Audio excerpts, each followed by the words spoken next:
இன்றைய தினம் புதுக்கோட்டை மாவட்டத்தில் நாளைய தினம் நடக்க இருக்கிற புதிய வாக்காளர்களை சேர்த்தல் நீக்கல் அந்த பணிகளுக்காக பாகநிலை முகவர்களுக்கு தொகுதி வாரியாக சென்று அவர்கள் எப்படி பணியாற்ற வேண்டும், வாக்காளர்களை சேர்க்கின்ற பணியையும் வாக்காளர்களை நீக்குகின்ற பணியையும் எப்படி செய்ய வேண்டும் என்று மாண்புமிகு தமிழ்நாடு முதலமைச்சர் அவர்களுடைய அறிவுறுத்தல் படியும் மாண்புமிகு துணை முதல்வர்களுடைய அறிவுறுத்தல் படியும் அவர்கள் தந்திருக்கின்ற ஆலோசனைகளை நாங்கள் தெரிவித்து வந்து கொண்டிருக்கின்றோம். தொடர்ந்து எடப்பாடி பழனிசாமி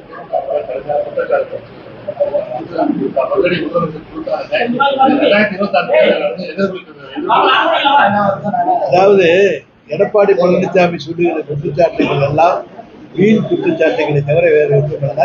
அவர் மீது இருக்க குற்றச்சாட்டுகள் விசாரணைக்கு வருகின்ற பொழுது அது தெரிய வரும். ஏனென்று சொன்னால் அவர் ஒன்றும் நிரபராதி கிடையாது, அவர் எந்த தவறும் செய்யாதவரும் கிடையாது. அவர் திராவிட முன்னேற்ற கழகத்தின் மீது பழி சுமத்துவதற்கு அவருக்கு எந்த விதமான தகுதியோ உரிமையோ கிடையாது. நிச்சயமாக திராவிட முன்னேற்ற கழகமோ எங்களுடைய அமைச்சர்களோ நாங்கள் எந்த தவறுகளையும் செய்யவில்லை. நிச்சயமாக எந்த சவாலையும் சந்திப்பதற்கு தயாராக இருக்கக்கூடிய இந்த திராவிட முன்னேற்ற கழகத்தினுடைய அமைச்சர்கள் என்பதை நான் தெரிவித்துக் கொள்ள கடமைப்பட்டிருக்கின்றேன். நீதிமன்றத்துக்கு சென்று வெற்றி பெற்று வருவதை தவிர நாங்கள் நீதிமன்றத்தை சந்திப்பதற்கு அஞ்சுபவர்கள் அல்ல. ஆனால் எடப்பாடி பழனிசாமி ஒரு முறை சென்றால் தெரியும் எவ்வளவுதான் கஷ்டப்பட போகிறார் என்பது அவருக்கு தெரியும். அதை அவரை மனதிலே வைத்துக் கொண்டு பேச வேண்டும். பதில் கேட்டா துணை முதலமைச்சர் பதில் சொல்லுவார். யாரு முதலமைச்சர்? அப்ப முதலமைச்சர் பொம்மை முதலமைச்சர் காட்டமா எடப்பாடி கேட்டிருக்கிறார். காட்டமாக கரப்பான் பூச்சியை போல ஊர்ந்து சென்று பதவி வாங்கிய எடப்பாடிக்கு காட்டமாக கேள்வி கேட்கின்ற யோக்கியதையோ அதிகதையோ தகுதியோ கிடையாது. அவர் எப்படி பதவி பெற்றார் என்று தெரியும். அந்த பெஞ்சில் நெளிஞ்சு போய் பாம்பு போல ஊர்ந்து போய் அவர் பதவி வாங்கியவர். அவருக்கு தைரியசாலி அல்ல. யாரையும் தைரியமாக சந்தித்து அவர் பதவி வாங்கவில்லை, கெஞ்சித்தான் பதவி வாங்கினார். அவர் சவால் விடுவதற்கான யோக்கியதை கிடையாது. ஆனால் அவர் கூறுகிற குற்றச்சாட்டுகளை ஏன் தலைவர் என்ன, முதலமைச்சர் என்ன, துணை முதலமைச்சர் பதில் சொல்வதற்கு தயார் என்று சொன்னால் சந்திக்க வேண்டியது தானே. நாங்கள் மாட்டோம் என்று மறுக்கவில்லையே. எங்களுடைய துணை முதலமைச்சர் நான் எந்த சவாலையும் சந்திக்கின்றேன், ஒரே மேடையில் விவாதிக்க தயார் என்று சொன்ன பிறகு விவாதிக்க வேண்டியது தானே.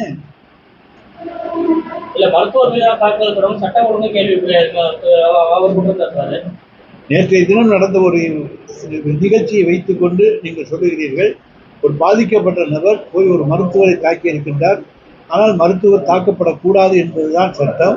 எனவே மருத்துவர்களுக்குரிய பாதுகாப்பை உடனடியாக இருக்கக்கூடிய சட்டத்தின் அடிப்படை ஐபிசி இன்னைக்கு இருக்கக்கூடிய சட்டங்கள் படியே நாங்கள் நிச்சயமாக அவர்கள் மீது உரிய நடவடிக்கைகளை எடுத்திருக்கிறோம் என்பதை உங்களுக்கு நான் தெரிவித்துக் கொள்ள கடமைப்பட்டிருக்கிறேன்.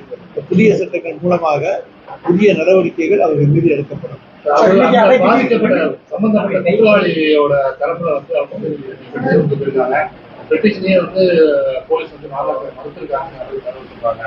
இல்ல, அவர் பெற்று அந்த மனுதாரருடைய தாயார் காவல் நிலையத்தில் புகாரை கொடுத்திருக்கிறார், புகாரை பெற்றிருக்கிறார்கள், மறுக்கவில்லை.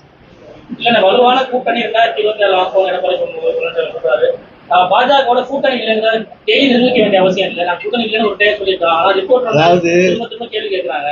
2021 ஆகட்டும் அல்லது 24 நாடாளுமன்ற தேர்தல் ஆகட்டும், அவர் இப்ப நம்ம 26 நாடாளுமன்ற தேர்தலில் நான் வலுவான கூட்டணி அமைப்பேன் என்றுதான் சொன்னார். ஆனால் அவரால் வலுவான கூட்டணி அமைக்க முடியவில்லை. அதுதான் 2026 நிலைமை என்பதை நான் தெரிவித்துக் கொள்ள கடமைப்பட்டிருக்கேன். 24 முடியாதது 29, 26 முடியாது. 24 நாடாளுமன்ற தேர்தலிலே அவராலே வலுவான கூட்டணி அமைக்க முடியவில்லை. 26 அமைப்பதற்கு அவருக்கான வாய்ப்புகள் நிச்சயமாக கிடையாது. ஏன்னா எல்லாருமே நாங்கள் முதலமைச்சராக வர வேண்டும் என்று கனவுகளோடு பலர் வந்து கொண்டிருக்கிறார்கள். எனவே முதலமைச்சர் நாற்காலிக்கு நிறைய பேர் வந்திருந்தாலும் அந்த நாற்காலியை விடாப்பிடியாக நிச்சயமாக கெட்டியாக எங்களுடைய தலைவர் தளபதி பிடித்துக் கொள்வார். அதை யாராலும் தடுக்க முடியாது. நிச்சயமாக மக்கள் தேர்ந்தெடுப்பார்கள். 2 நாளா அமலாக்கத்துறை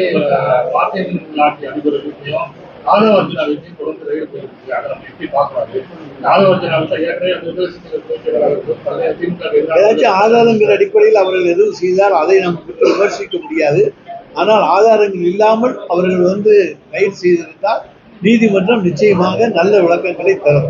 ஆனா இப்ப வந்து இடியோ ஐடியோ அதை பத்தி எல்லாம் நம்ம கவலைப்பட வேண்டிய தேவையே இல்லை. உச்ச நீதிமன்றமும் உயர் நீதிமன்றமும் பல்வேறு வழிகாட்டுதல்கள் நமக்கு காண்பித்திருக்கின்றன. எனவே அதை பற்றி நாம் அஞ்ச வேண்டிய அவசியமே கிடையாது. நடிகை கஸ்தூரி வழக்குல தமிழ்நாடு அரசோட செயல்பாடு வந்து திருப்திகரமா இல்லைன்னு பாஜக சொல்லுவாங்க. பாஜகவுக்கு ஏன் அக்கறை என்பதுதான் எங்களுக்கு தெரியவில்லை. பிசிக வந்து ஒருங்கிணைப்பு போட்டாரு, அது திரும்ப அந்த பின்னாடி ஏற்படுத்துமாறு என்ன பிசிக திருமாவளம் வந்து ஒருங்கிணைப்பு குழு ஏற்படுத்தி மாவட்டம் தோறும் தங்கள் அணியினர் வந்து ஃபார்ம் நினைக்கிறாங்க. இது திமுகவுக்கு பின்னாடி ஏற்படுத்துமா? திமுகவுக்கு பின்னடைவே ஏற்படுத்தாது. இப்ப நாங்க எப்படி தேர்தல் பணிக்கு வந்து எங்களை எல்லாம் தயார்படுத்திக் கொள்கிறோமோ அதே போல ஒவ்வொரு கட்சியும் தங்களுடைய கட்சியை தேர்தலுக்கு தயார்படுத்திக் கொள்வது இயற்கை. திருமாவளவன் உறுதியாக சொல்லிவிட்டார், நான் திராவிட முன்னேற்ற கழகத்துடைய கூட்டணியில் தான் இருக்கிறேன், 2026 இந்த கூட்டணி தொடரும் என்று அவர் சொன்ன பிறகு இந்த கேள்விகளை தொடர்ந்து எழுப்பி எழுப்பி எழுப்பி ஏதாவது குழப்பத்தை உருவாக்க வேண்டும் என்று நீங்கள் தான் முயற்சிக்கிறீர்களே தவிர வேறு யாரும் எந்த முயற்சியும் செய்யவில்லை. திருமாவளவன் எங்களோடு தான் இருப்பார். விஜய் சீமான் அதிமுக ஒருங்கிணைப்பு போது உங்களுக்கு பாதிப்பு வராதா? அந்த மாதிரியான இதெல்லாம் நடந்தால் நடக்கின்ற போது பார்ப்போம். அத்தைக்கு மீசை விளைக்கட்டும், அப்பொழுது நாம் அதை பற்றி பேசுவோம். சீமான் சொல்றாரு சர்வாதிகாரமா இருந்தா கட்சி நடத்த முடியும், அவர் சர்வாதிகாரி அப்படின்னு சொல்றாரு. அதை எப்படி பாக்குறீங்க? ஒரு அரசியல் தலைவர் சொல்லுவாங்க. அதாவது சர்வாதிகாரிகளுக்கு தமிழ்நாட்டில் நிச்சயமாக மக்கள் இடம் கொடுக்க மாட்டார்கள். அதை புரியாமல் சொன்னால் அதுக்கு நாங்கள் பொறுப்பல்ல. கடந்த 3 மாத காலமாக விஞ்ஞான குறித்த ஒரு அரசியலுக்கு எதிர்கட்சிகளுக்கு பல்வேறு தரப்பு நெருக்கடிகளை கொடுக்கிற தலைவருக்கு 28 வராது. அதுக்கப்புறம் அரசியல் மாற்றத்துக்கான வாய்ப்பு இருக்கு.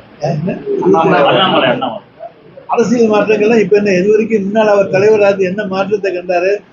அவரே தோல்வி அடைந்தாரு. 11% ஓட்டு எப்படி வந்தது என்பது அதிமுக ஓட்டுகள் மற்ற ஓட்டுகள்லாம் கலந்துருக்கலாம். அதை பற்றி பிரச்சனை இல்லை. அதான் வருகிற சட்டமன்ற தேர்தலில் நிச்சயமா அந்த 11% ஓட்டு முடியாது. அண்ணாமலை வந்து விஜய் அண்ணாமலை பிஜேபி கூட்டணி அமைச்சதுக்கான வாய்ப்புகள் இருக்கா? யார் யாரோடு கூட்டணி போனாலும் எங்களுக்கு கவலை இல்லை. எங்கள் கூட்டணி ஸ்ட்ராங்காக இருக்கிறது. நாங்கள் உறுதியாக இருக்கிறோம். நாங்கள் நண்பர்கள். நாங்கள் யாரும் ஒருவரை ஒருவர் விட்டுக் கொடுக்கவில்லை. எனவே எங்கள் தலைவதியோடு நட்போடு எல்லோரும் இருக்கிறார்கள். அந்த நட்பு தொடரும். திமுக தரப்புல உறுதி சொல்றாங்க, எதிர்த்தரப்புல வந்து பல்வேறு குற்றச்சாட்டுகளையும் பல்வேறு இடைச்சல்களையும் இல்ல சார், எங்கேயுமே விமர்சனங்கள் வருவது இயற்கை. ஆனா அதற்கும் கூட்டணிக்கு சம்பந்தமே கிடையாது.